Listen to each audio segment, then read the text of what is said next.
to another recording, another episode of Solo Sessions. I'm your host, Ben Canute, reporting to you from Marbella, Spain. I got my Rocky t-shirt on, Hoka jacket, Good Life hat. It is the day before the race, and man, I feel like a whole lot has happened, and a whole lot of nothing has happened as well, and that is how race week is. It is always hurry up and wait, running around, getting yourself set up in a new area, a new country, and just trying to get the body and mind to the best place it can possibly be on the start line, which is less than 24 hours from now. So I feel like I can give a little bit of, the travel, the stuff it took to get to the start line, and mainly wanted to go through, though, what's going through my head. What is it like going into, for me, the biggest race of the year? It's arguably, one of the biggest races on the triathlon calendar. It's a world championship. How do you kind of get your mind ready? What do you do leading into the race? Try and bring you behind the scenes just a little bit. Maybe a little something that you might get from a press conference or something like that. It's just a little bit longer, maybe a little bit more drawn out. I'm not sure how long this episode is going to go.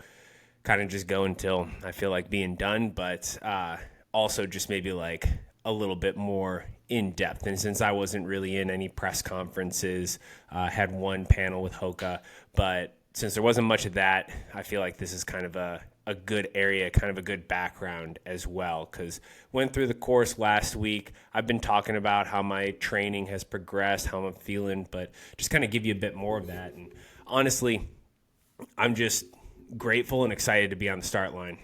I've been in this position a few different times in my career where the season hasn't gone exactly as I wanted because of ambition, because of an aggressive race schedule, training hiccups, moving. I mean, whatever it is, but the races don't always pan out, and then you finally click and workouts start going. I can execute the way that I'm supposed to. Neil gives me a job and I get it done. And you build that momentum. Your mojo comes back because it's twofold, right? You have to have the physical stuff clicking. You got to be able to go out, hit the paces that you want to hit the powers that you want to hit, continue to get stronger. And that should happen incrementally throughout the season. I think you're going to have highs and lows. There's going to be tough points. You got to get through stuff. But you want to see some sort of progress, even if it's minimal. And sometimes it takes more effort physically to get the job done in workouts than others. And that takes more mental effort then. And when it takes more mental effort to get the workouts done, then that fatigue travels into other areas. And kind of all of that to say, I feel like that's where that first half of the season was for me, with the move, being at altitude, different, training schedule for the most part with a new coach, just learning everything, new bikes, new positions. There was a lot of new things that I threw at myself and my own choices, and feel like they were all for the best. But really, that not qualifying for Frankfurt was kind of like a kick in the ass. I think kind of going like, I really have to look at what's going on here, need this goal of 70.3 worlds to get myself back in it, and then kind of have those mini goals of let's progress, almost race myself into shape a little bit through those 3 continental U.S. Ironman 70.3s. You could see different aspects where, kind of had a complete race in Santa Cruz just at a lower level. Louisville before that really was able to put together a really strong swim bike and then crumbled on the run. And then finally at the end, I risked it for the biscuit, went solo off the front again like Louisville, but had a pack chasing me down and just, rode some really strong numbers for the first half, but just couldn't quite deliver as much as I wanted to on the run. And since then, like swim, bike, and run across the board seem to have just elevated. And that's just a fun spot to be in. I get to go out and do what I love every single day. You have that flow. I think before a world championship, almost the family dynamic and the balance, or maybe lack thereof, gets a little bit easier because you execute the workouts, you have full focus, you can take a step away and do some family stuff. But there's also kind of that expectation that, hey, a world championship is coming up. It's okay to put a little extra focus on this. We all understand, hey, for the next few weeks especially, it's going to get hard. Like whether it's training or whether it's dealing with the kids, the extra recovery needed. Courtney is a huge help. The kids were also pretty good overall, but Courtney just massively takes on much more. And that is always an interesting balance that you want to try and find kind of throughout the year, because you can't put the focus, I think, even if you were single, no kids, no expectation, like no responsibilities besides just training and racing, the amount of effort you can put into a world champ, the mental, physical, and just focus you can do beforehand, in my opinion, is just different. And maybe that's just me and my personality, because I always felt like you could step up for the world championships. And I feel like I have for the most part throughout my career. So that is just something that I feel like has happened. And when things click and flow, you feel good, you look good, you race good, pays good, all of that, the famous Dion saying, but just, yeah, it's just been flowing super nice. And I think that just makes for a happy life overall. Like I come into this and I feel like I'm already winning because I've proven to myself in training, I know I can get to a high competitive level. Do I know exactly where my training puts me in comparison to the world right now? Not really, because I haven't raced a world championship. That's supposed to be done tomorrow. So that's like how I'm looking at this opportunity. I think I'm going in as a very, very, very underdog in a lot of people's eyes. As a professional, I've talked about this on the podcast a little bit. You need that delusion and the deep down belief that you can win these things. That's what I think makes almost like a true professional. Like I feel like at least half of this start list, like I don't really care if you think some of these guys are unbeatable. Like especially if you're racing, like I don't view anybody on a start list as unbeatable. I have an immense respect for my competitors, but I just never view them as never in my career could I ever beat them. Because especially nowadays in triathlon, it's just so hard to be your very best at every single race, and we race so often. So just on that too, like I don't know, like I've been at the front of world championships before, and I just know deep down I can do it again. I've come real close. I've tasted victory twice almost and ended up second. So I don't feel like that goes away. I know that the sport changes and evolves, and I think that there's always somebody each year who is pushing and elevating that. And heck, there's 10, 15, 20 guys here. The list is so long of people who are competitive and on their day could have just a killer race at the front. But that's why we race, and that's what I absolutely love. And I think that is the key to going in with as calm a mind and confident mind as possible.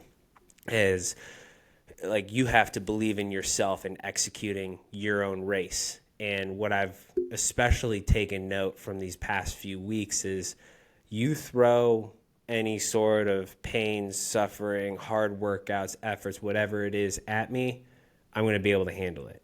And that's how I'm viewing the race is I know, like I have prepared my mind and my body, especially for the first part of the race, pretty much the first part of the climb, to be in the race still.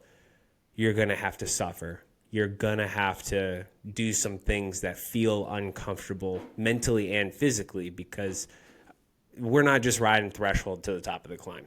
Now we're going to push over threshold. And I think some of that, like having that expectation of going super hard helps, because you also are preparing yourself for something extra hard, potentially the hardest thing you've ever done.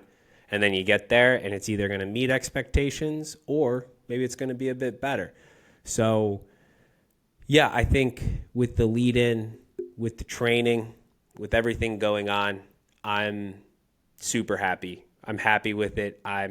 It's always fun to go off and travel. I've got Courtney and the kids here, my parents. It's been a fun adventure overall. And also I'm just proud of like myself, my family, my team for getting myself back to this point. And I've been sharing this kind of with a few people just as I go. And like from where I was last year around this time to now in Kona and then going to Dubai, sometimes you travel and things get thrown out of whack. But I've always felt like for a world championship, we get the training right, I nail it all, and then we taper. And yes, the body can feel weird, but I always respond well. And the body always comes around and you start to feel like, okay, just whatever it is, just let me go. Let me off the leash. And in Kona, felt that way, but then there were just weird things that happened like a few days before the race. And as I was, staying in the Airbnb, I had dealt with kind of some back SI issues and they like flared up again going into Kona where I was sleeping on the ground because I couldn't sleep in the bed because we thought it might be too soft. And so Matt Pendola, actually, he was there in Kona and did a great job at helping me stay put together. It was like, I almost feel like I popped a rib out of the side or something. It's just so weird. Like swimming is just what I always fall back to on feeling good. When you're fresh, you feel good swimming, but I just had this really weird tightness and then the back. And for the race, I was good. And that wasn't necessarily the reason why things just shut down. But I just think with how hard I was training there, like just the stress balances seem to have been off. And I go back now to this year just learning, okay, what are the true zones and what am I doing to, elevate myself and really focusing on that. Like I'm a racer, and when you put me next to somebody, like for sure, it doesn't matter if I'm pushing 2, 3, 4, 500 watts. I want to beat the person next to me. Doesn't matter if we're running, whatever mile or K pace. Like I want to beat that person next to me. But when you're in the day in, day out process and going into these races, you have to fall back on elevating your own game and having that patience. And this year has just been a real test of patience for me in waiting for this to click. So really, this race at 70.3 Worlds tomorrow, and, I can group in Ironman Arizona after this because that's a part of this racing block. But really, it's just this is the main focus, 70.3 Worlds, and that's, you think about the next race after, but this is a celebration of that work. And what I really want to do is just show everybody all of those workouts that I've been doing. Like I talk about it all the time, like practice and training, it just doesn't matter. Who cares what you do, what numbers you push? People push impressive numbers in a training session all the time, but it's taking those training sessions and replicating in the race, and that's where the magic happens. And that's when you walk away and you're like, I just got the most out of myself there. I emptied the tank. And that's what fires me up because, like, going into this anticipation, nervousness, excitement is just continuing to build and build and build. Like I can separate this out for a little while and okay, you're going through like just checking boxes, you're distracting yourself a little bit from the race, letting your mind wander back to it, think through scenarios, maybe get a little bit like, oh, what if this person does that? What if this person does this over here? What if they go X amount of watts up the climb? And then you kind of bring yourself back. You're like, well, I'm going to be able to do whatever I can on the day. And I just, if I can execute my race, I think I can be competitive. Like I know I can be competitive. And then like it's just building. It's this balance of keeping calm, not wasting energy, and just letting it all build up. Because you can kind of tell, like, as I talked about, like racing is like an art. Like you're almost like an artist going out there and painting on a blank canvas in front of, an entire audience. Well, we're just entertainers. Like we're putting on a performance that's supposed to be exciting for everybody to watch. And I just love that. Like that's that sort of mentality. And I've talked about it just like that. Let me off the leash mentality, the performative kind of watch my suffering. I'm going to give it all and empty the tank.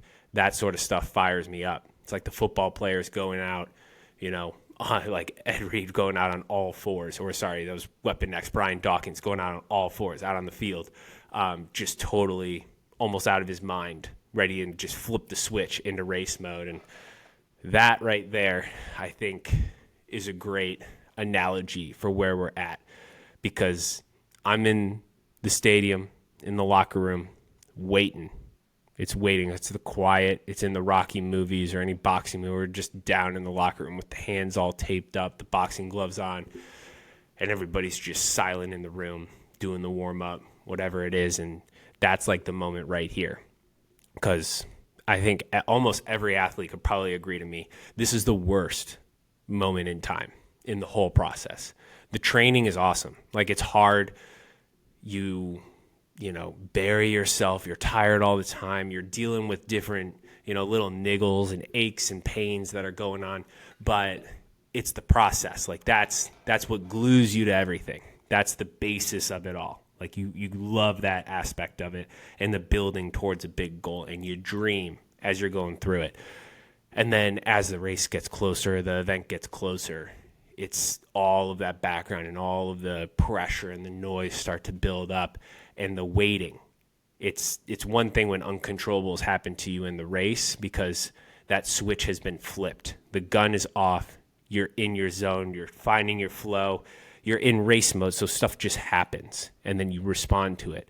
But in the beforehand, it's all of these other things, instances. Your mind plays games with you. You're trying to navigate just getting to the start line to get into that race mode, because it's almost like you're barely allowed to touch the race mode during the race. You do some workouts, but there's always that governor so holding you back because you're in tapers. So this is the hardest part, the quiet. You got to calm your mind and, kind of just learn to deal with yourself.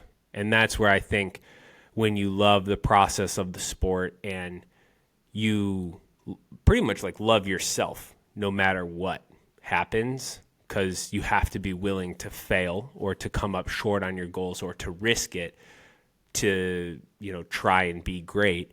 But you have to be okay with any outcome, knowing that afterwards you pretty much got to go do the process again no matter what, whether you win or lose. And I think, in this last block, like the beginning of this year, it was a real test, because it was not easy during the process. It was not always enjoyable. Parts of it were for sure. And I mean, if it wasn't enjoyable, I wouldn't do it.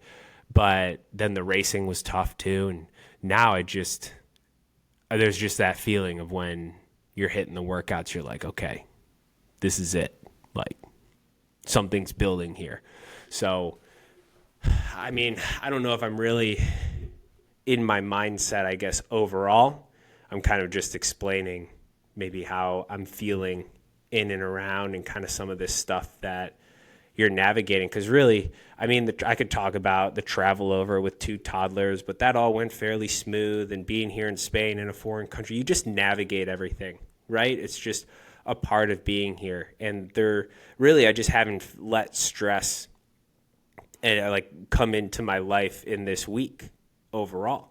I mean, there's times where I have been like, okay, being around 2 toddlers who are jet lagged can be a lot. But again, like, my family here is doing a bunch, and I'm just, if I'm jet lagged at all, if I'm dealing with anything, it's kind of like, well, this is just kind of what happens. Like, it's such a long season and everybody's dealing with so much. I love to prepare myself to race everybody at their very best, because I think that's a respect that I give my competitors.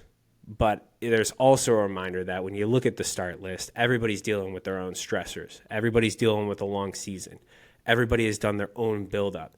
I mean, when you look at the percentage of people that qualified versus actually showed up, like, it's a big chunk that didn't make it here to the start line for whatever reason, whether they just chose not to or were forced not to because of injury or other things. So that's where I think, coming from a place of gratitude, happiness, love, and kind of, I don't know, maybe acceptance is important.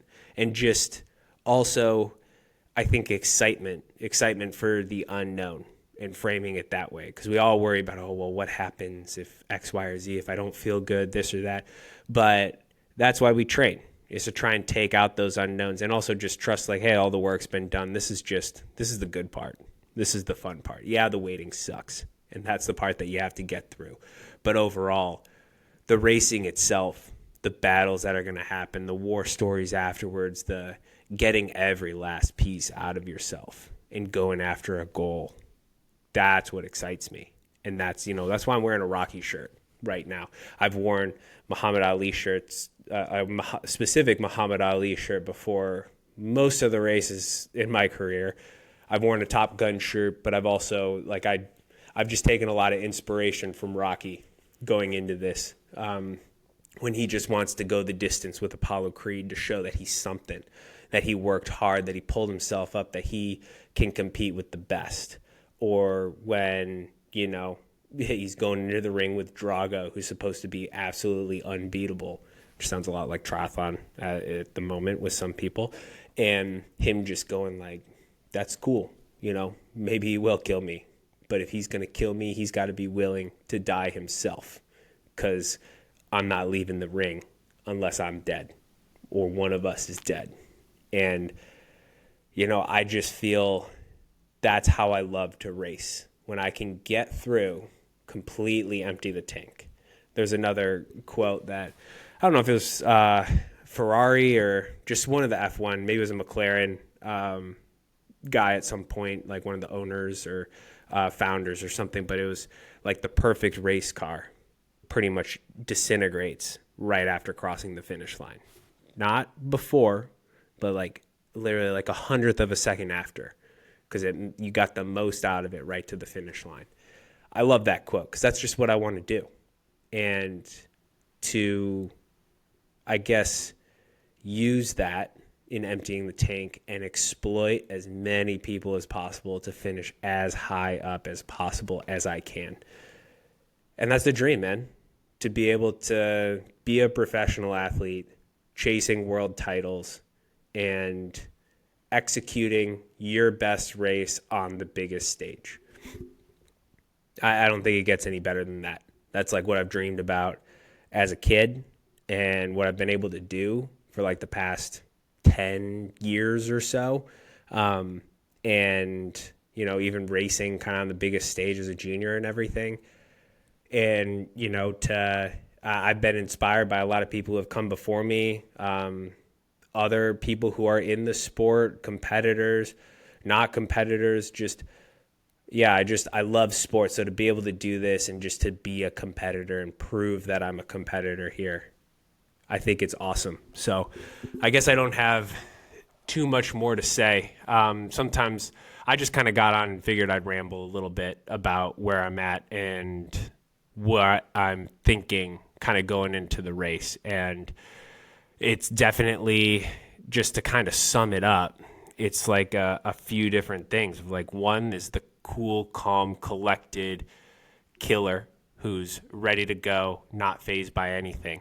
And then you basically got this like sled dog on a leash that's being held back, that's just chomping, just like pawing at the ground, just saying, let me go. And then you drop the reins and they just take off and basically just like barking the whole time, just wanting to go. So I feel like those are kind of the two things that I'm balancing with. And I think there's just that deep down belief, like, honestly, no matter what happens tomorrow, like, I still know I can compete with everybody. Like, I know the training I've done, like, I've proved to myself, okay, I've kind of set the standard now for the next however many years, especially living at altitude, figuring that all out.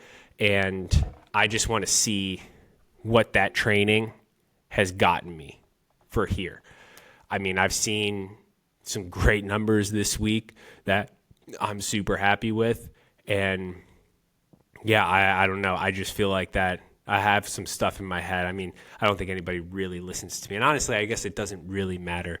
But yeah, I mean, it's definitely going to be an exciting race. And I guess just to finish that thought, since I beat around the bush a little bit and just put it out there. I don't know. I just feel like the 400 watt number. It's been thrown around a bit. I've seen some other guys talk about it, but I think that's about what it's going to take to be at the top of the climb with everybody tomorrow. Obviously, give or take, depending on your weight, but that seems to be about, where I feel like I need to be. And I'm just looking forward to it. It's definitely all this other stuff before the race, whatever. It's like, just put me on that start line, let the gun go, and let's just start navigating the race, because that's where, all the magic happens. That's what we're here for, and that's what I'm most excited about. So I don't know. That was definitely, if there's any episode that really kind of epitomizes solo sessions, I guess, in what my mind was of just, you're out on a ride with me, or we're just grabbing a cup of coffee and I'm just rambling and it's just in my mind thinking about different things.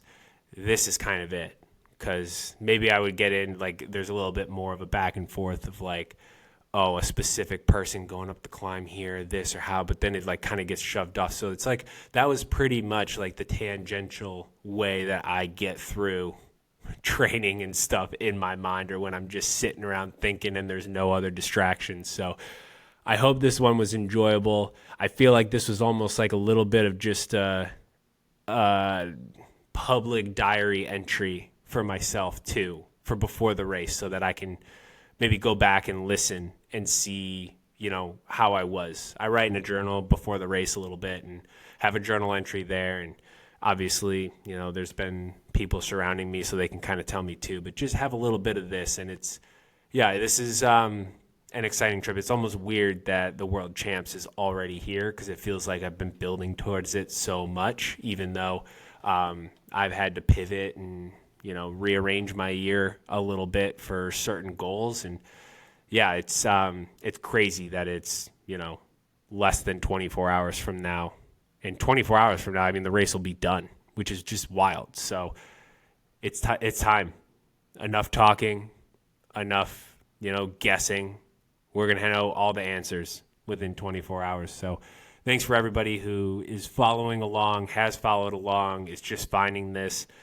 It's crazy, I guess, to me in a way, that people just want to sit and listen to me ramble by myself. Definitely thinking about maybe bringing some people on here at some point, but feel like I try and drop as much as I can into these episodes, however short or long they are, and just try and take back the curtain a little bit, just to let you in. And I don't know, I don't feel like there's too much of people just rambling like this, I guess, before a world championship, where you can just see into the mind a little bit with where I'm at. And I think it probably takes a little bit of a special mindset as well, because, if I was freaking out now before the race and super antsy and everything, like, maybe my voice sounds like that, or maybe it sounds a little bit calmer, but I just feel like I'm in a really cool, calm, collected mindset that it's like just waiting and let me know when I can go.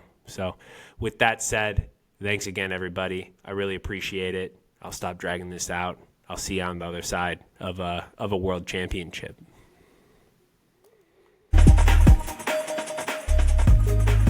All right. Hello, everybody. Welcome to another session, another episode of Solo Sessions. I'm your host, Ben Canute, and I'm coming to you now from Arizona, the day before Ironman Arizona.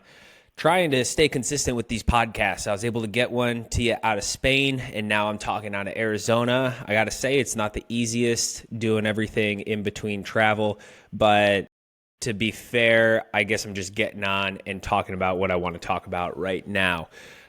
I'll go through the race a little bit. I'll go through kind of how I'm bridging between, because I think some of the most interesting parts is just, racing on one continent at a World Championships and then coming in and racing an Ironman the weekend after on another continent. All the travel in between with two toddlers, all of that sort of thing, how the body's pulling up, all those details. So I guess to start off, last time I left you guys, I was talking, had no idea how maybe the race was going to unfold, wanted to empty the tank and be able to put up a performance that I was super proud of. And I think I'm leaving Spain with and here in Arizona just with a bit of mixed feelings. I think that, on the day, I did everything I could with what I had. My swim was not where I wanted it to be. In particular, just wetsuit swims can be tricky overall, especially at that high level.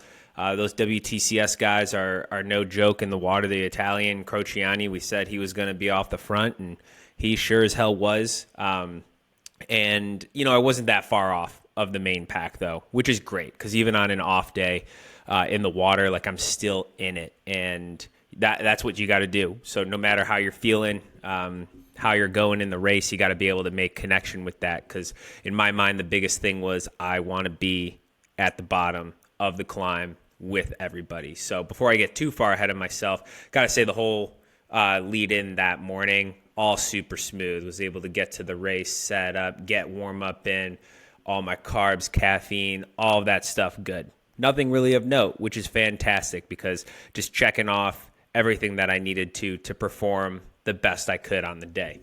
And then, like I said, the swim was the swim, came out, and I think I felt a bit more urgency than usual. Pushed pretty hard through transition to make up a little bit of that lost time and got onto the bike right away.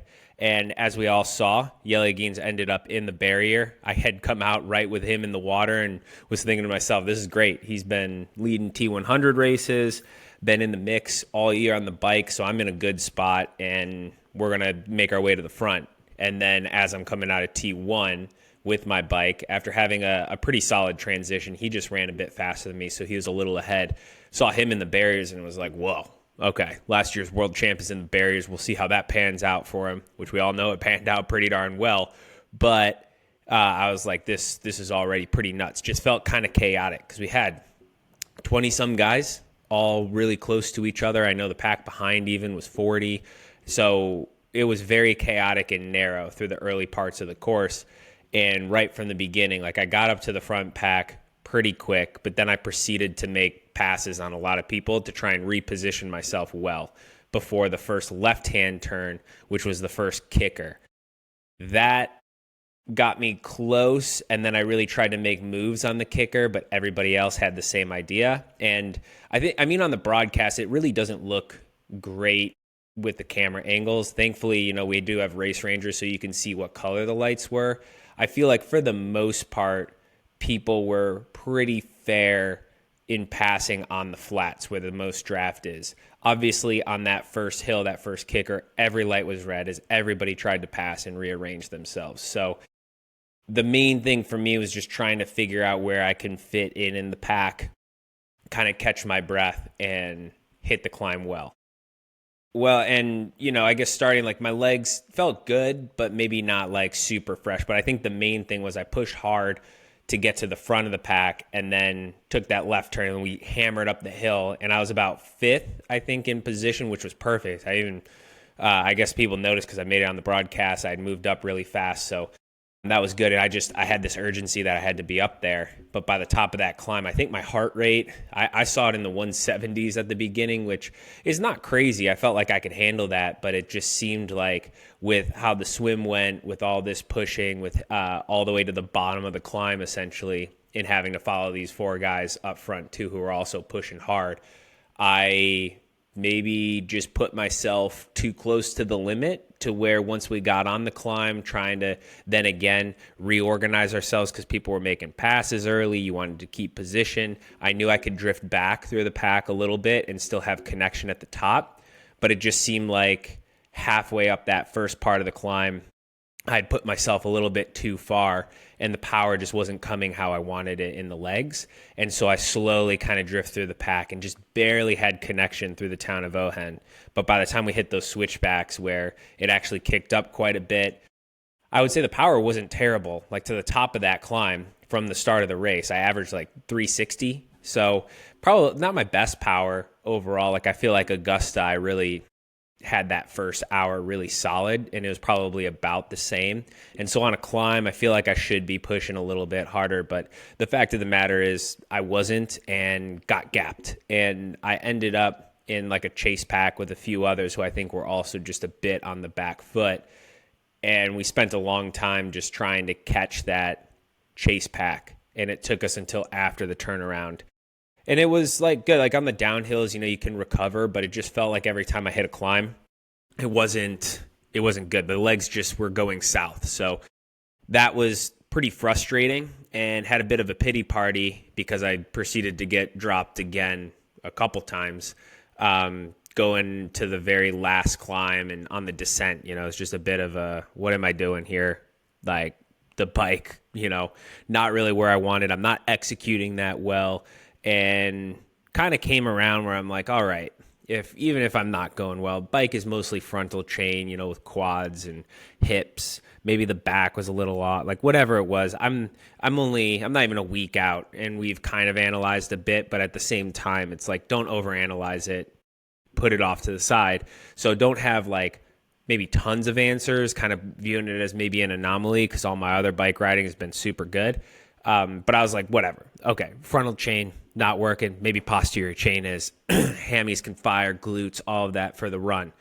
And got into transition and hopped off the bike, and I was like, okay, I don't feel fantastic, but the run leg rhythm stuff, feels like it could be pretty good. And so I ran that first couple K, kind of angry a little bit at myself and at the situation. And the crowd was pumping. There was a DJ there. The atmosphere was awesome. Like in town, I think that was definitely world championship worthy. Like the bike course too, world championship worthy. The whole entire course was worthy of a world championship because it was pretty brutal, and not just like from the field, but from ocean swim.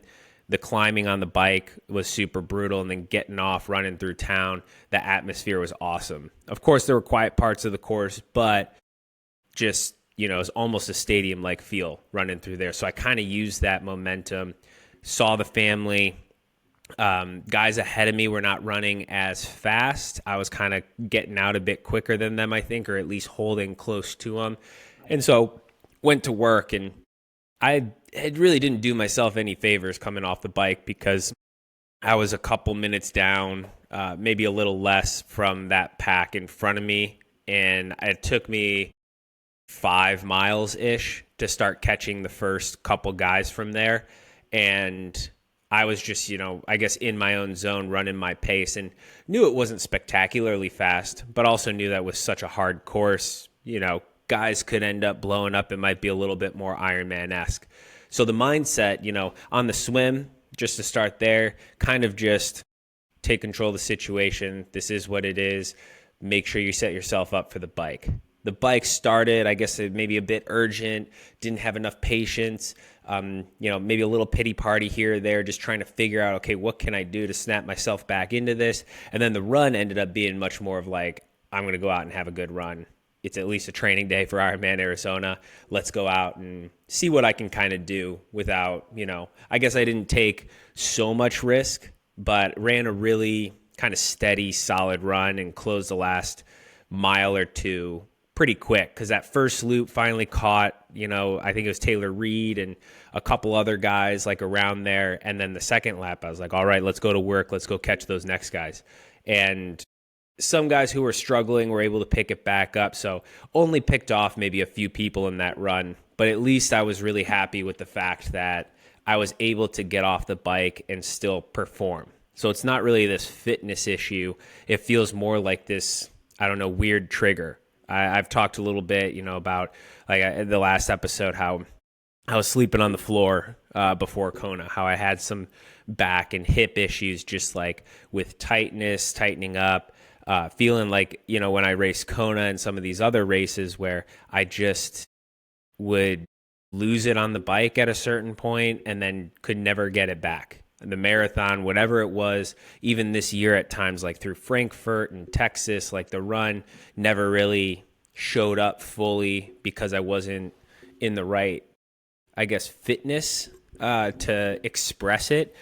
And some of it too might just be coming, like if I was overtraining and kind of feel like I was for the past couple of years, just reaching for the demands of the race and just trying to be fitter and fitter and fitter, but never really fully recover. It takes maybe a little while to come back from that. So when you're at a world championship, if you're even a couple % off, just a little bit, and I've been saying this about the high quality fields for a while, and guys are also starting to talk about this. You're just going to be put on the back foot, and any weakness you have is going to be exposed. So I guess it's mental gymnastics to kind of say, what can I take from this race that's positive, and kind of, what can I dismiss as just being a one-off? And it's more of like this mental game between Spain going into Ironman Arizona, because I know for the past 8 weeks or so, I've hit every single workout that Neil has asked me to hit going into Spain. Now, on the day, you have to execute that. And I just didn't manage to do that. So that to me is an anomaly, because every other day has been super good. So like I said in the last podcast, I feel like the block was still a win. I've shown that I can consistently string together and feel like myself and just execute workouts. But now the trick is making sure that I can show that in the race. And so, okay, World Championship, get exposed a little bit, make a few mistakes in how you position yourself and use your energy and all of that sort of stuff. Maybe looking back, okay, how would I, change swim positioning, all of that sort of thing.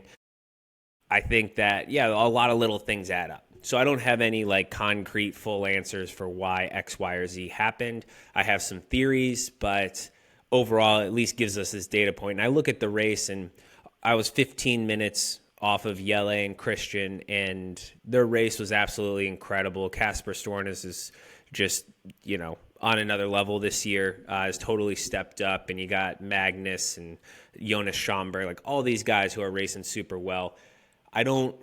Even though I'm a long way off, at least in my mind, it doesn't scare me, I guess, what they're doing. I'm like, okay, yeah, what they're doing makes sense based on where the sport is. Like that's where I want to work towards. That's where I feel like if I continue to build, I can be around there. And plus, I think the middle distance racing has just changed, and it's much more similar to that ITU style, Olympic style racing where there's a lot of surges, super high end. And I just feel like my strengths, my Ironman pace is somewhat close to my 70.3 pace at times. So I feel like this block, I also got super strong. So now I'm really interested to see, transitioning from Spain into Ironman Arizona, how is my training going to translate here? I think that it's still a very competitive world-class field, but it's not, Kona. It's not Nice. It's not this World Championships where people are going to go crazy maybe the entire time. So it'll be a good test to see overall where is the body after this. And I've pulled up super well from Marbella. If I'm in 20-something place, I feel like I was still able to get a lot out of myself, but maybe the momentum, maybe I didn't fully empty the tank because I was sore for a couple days, but then like some of these other 70.3s I've done, I was able to bounce back within a few days and feel pretty good, despite sitting at the table after 70.3 Worlds with Courtney and cramping in both hamstrings. I always feel like my quads get super sore after those races, and they did a bit, but I tried really hard also to keep moving. The day after the race, walk around before we travel, get in a swim. After we flew, we stopped in London for a night, so we didn't do a 20-some hour travel straight through. So got to sleep in a bed instead of on an airplane, and also do like a workout in the morning where I could go for a little jog because the legs were feeling pretty good instead of the spin bike, and do some dynamic and some mobility just to get the body in the right spot.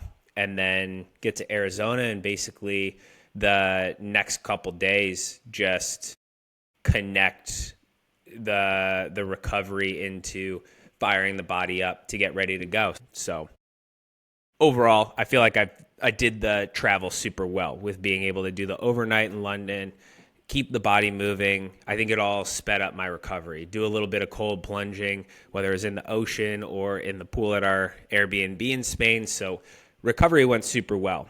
Made sure I ate a lot because Ironman, you want full glycogen stores. So, whatever calories I could get, I made sure to get. Tried to keep it healthy, but also I was like, calories are calories at this point. I want the tank full.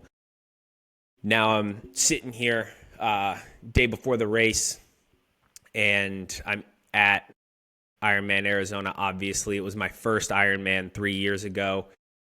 And there's a pretty competitive field. I mean, you have Menno Koolhaas, Joe Skipper, Sam Long, Trevor Foley. And I'm going to miss a number of guys. Andrea Salvesberg. There's a number of guys who are really strong at this distance. And, people have good days, bad days. Not really racing any person in particular except for myself and then a bunch of, I guess, nameless race suits out there. Because for a while, like, what's crazy about Ironman now is you get people who are in the race early on and look like they're going super strong and then blow up. Or some people come back super late and then maybe fade again. And it's always this back and forth. And it's a 7.5 hour day. And it is going to be, I think, just this war of attrition like Ironman is. Making sure you're calm, patient, don't do anything silly, like don't get ahead of yourself. So I'm actually feeling really pretty confident overall and excited to go out and test myself on this course because I have a direct comparison to where I was 3 years ago. Obviously, weather and everything can kind of change things, but I feel like the technology has progressed here. I feel like my swim, bike, and run have also improved. It's going to be really cool. And it's the last one, so it's kind of an honor to be able to have this be my first Ironman, race the last edition. I'd love to pull a race together to cross the finish line first, to have, your name kind of written in history at this as the last pro winner. Because a lot of people who have been successful in the sport have done well at this race too. So it was kind of a post-Kona race. So there's a lot of history here. I lived here in Phoenix for 10, 15 years. In Arizona in general, even maybe a bit longer than that. Like I went to school in Tucson, always have been racing here. I won a collegiate world championship in the same Tempe Town Lake, draft legal and non-draft. I've raced, lifetime series here, never the half, but an Ironman, like it's got a lot of history for me. And I don't know, I just feel like it's time to just go out there. It's the last race of the season, put something together, and have the mind kind of a goldfish too. Like, you're not defined by your last race. Yes, maybe in the media, predictions, all of that sort of stuff, you can argue, yes, your last race kind of defines your last few races. That's how we're gauging your performance. But at the end of the day, a race is a one-off event. It's a one-day thing where you're trying to execute on the day and put out the best thing that you can. And if you think back to training, not every day is perfect. And when you're racing the best in the world, you get exposed, especially if you're not having your day. So I have no idea, just to finish Spain, where I would have finished if I had a good day. But that's one of the things that's great about sport is we know where I did finish, 26th. We know, Yele and Christian were 15 minutes ahead of me. We know there's these other guys in between. And, you have that race another day, different, feelings or different strategy could end up maybe a bit different, but doesn't matter because it's in the past now. It's already happened, and you're just got to be living in the moment and in the race here. So overall, I feel like the body is put together. The mind is there. Obviously, I want my swim, bike, and run to be and express their full capability here to end the season, but I don't really get to choose how I feel. And it's an Ironman, so it's going to hurt like hell regardless. And I think that it'll be fun because I have quite a bit of support out on the course between friends and family. And yeah, there's just something about Ironman, about the full distance, that it's an adventure. It's a race, but it's also it's this just long enough. I've always said where it just tickles that part of your brain where you're like, man, that is a long day, but it's doable. And I'm going to go out and see how fast I can do it, or see how I'm going to complete this, because there's just so much unknown. So I guess just to cover the race a bit, like it's pretty spectator friendly between the lake, 3-lap bike course, 3-lap run course. The one thing that's on everybody's mind leading in is the swim is, I wouldn't say in jeopardy, but there's a chance if it rains more than or more than 0.2 inches in one rain event, then a water quality test is required. but that takes 24 hours to get back, which would not be enough time. It's less than 24 hours till the race, so they just would not have the swim in that case. So hopefully there is some rain on the forecast. It does not rain super hard here. I don't mind racing in the rain. Heck, once the race starts, you could have a downpour all day. I do not care. But obviously, everybody comes here to race a full Ironman. It is the last event. We're really hoping for a swim, bike, and run. So that's kind of that. It's an uncontrollable. Can't do much besides that. And then, obviously, I mean, if it does get canceled, it's a time trial start, and that's a whole other thing. But I will leave that for a post-race debrief for if that does happen, because you just can't let your mind wander to that. It's just not productive. So in any case, it's going to be interesting dynamics. I think we've got a handful of guys who can go off the front. We can have a decent, strong front pack. And then there's going to obviously be the chasers who are coming from behind between, I think up at the front with me, you got at least me. I've heard Josh Lewis is a good swimmer, Menno Koolhaas, Andreas Salvesberg, just to name a few guys. And then behind, to name a few more, like guys like Joe Skipper, Sam Long, Trevor Foley, and Zach Cooper. I know you got Rasmus Svenningsson somewhere maybe in between.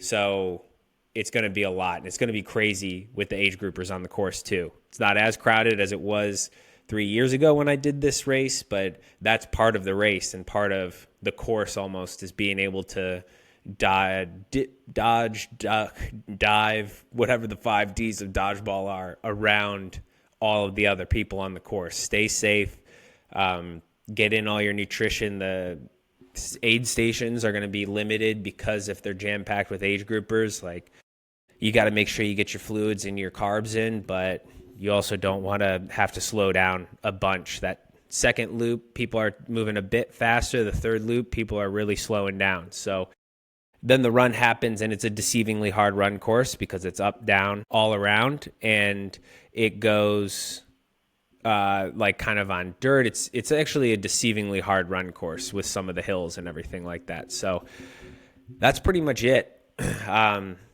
I mean, traveling with the toddlers was great. Like, I don't have too much to report in between. Like, it feels weird that I'm racing again tomorrow. It feels like my ITU days where I'd string back-to-back weekends together, and almost back to like my first year as a pro where I traveled to Europe and did 4 races and pretty much 4 weekends, I believe. And it's just like you travel, taper, and race, recover, race, and that's really what it's all about, right? Is enjoying it. Like, we love to race. Training, the process, all of that stuff is great, but racing is just so much fun. And that's what I don't want to lose either in all of this, because when you have races that you don't feel like you were able to express everything, or you consider a bad race, like, that gets tough. And then you don't want to continue to think about that sort of thing. And you just want to go out there and be able to have some fun overall, because that's